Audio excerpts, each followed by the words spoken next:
Hello YouTube. So I know it's upside down. Side of this battery says multi-star 16 amp hour 10C discharge.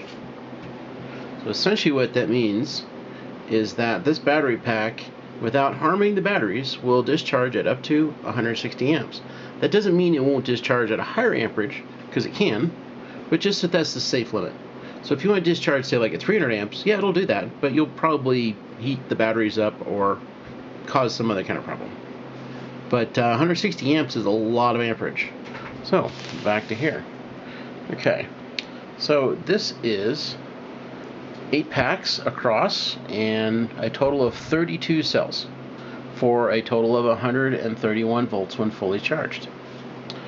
This right here is the negative end of the pack, and this is the positive end.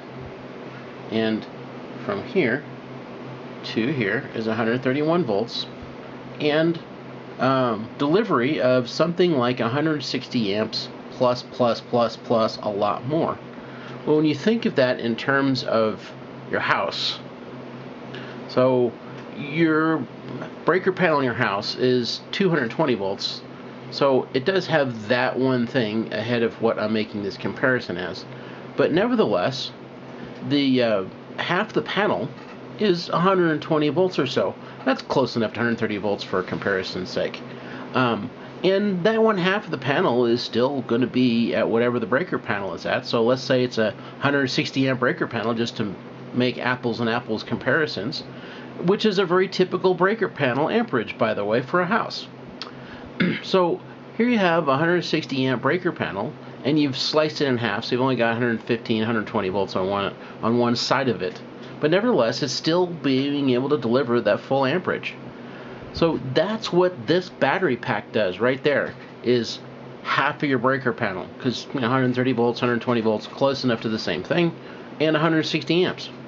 That's pretty much what you have in your house for half of that 220 amp breaker panel. Okay, so let's put this into a little bit more perspective. In a typical wall outlet, or rather the circuit behind the typical wall outlet, it is serviced by a breaker in the breaker panel, and it is most likely a 15 amp breaker. So this battery pack can deliver 160 amps. Yeah, that's essentially 10 times more amperage than what your typical house circuit can deliver at 120 volts in the AC circuit and 131 volts here.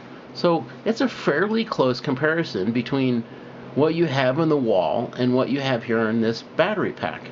This battery pack can run at 160 amps for 6 minutes, or it can run an hour at 16 amps.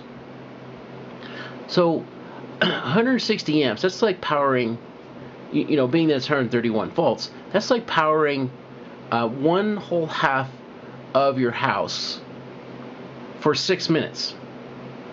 Because remember, that breaker panel is 220, not 120 or 110, and this battery pack is 130 volts. So still, nevertheless, one whole half that breaker panel, 110 or 120 volt side of the thing at 160 amps is essentially what this battery pack is. So you could power one entire half of your house off of this battery pack for at least 6 minutes, probably longer. I mean, if you could run like the AC compressor and refrigerator and all that stuff that actually needs AC, you could run all that stuff off of this battery pack. Other things like light bulbs will run off of DC or AC, it doesn't matter. Things like fluorescent bulbs, they need AC, so those won't work. But like any incandescent bulb, that'll all run off of DC. A lot of things have universal motors in them that have brushes. Those things will all run DC or AC. All that stuff would run. It's basically things like induction motors, like that are in compressors and refrigerators and AC units, and blower motors, things like that. Those are the things that need AC in order to run. But if you just look at apples for apples, amperage and voltage, this thing can run half of an entire house And in an AC circuit that feeds a plug or a light switch or something like that, you have 15 amps. And this thing has easily 10 times more amperage of that. That should give you some perspective of how fiddling and minuscule the power is in your wall outlets compared to this LiPo battery pack.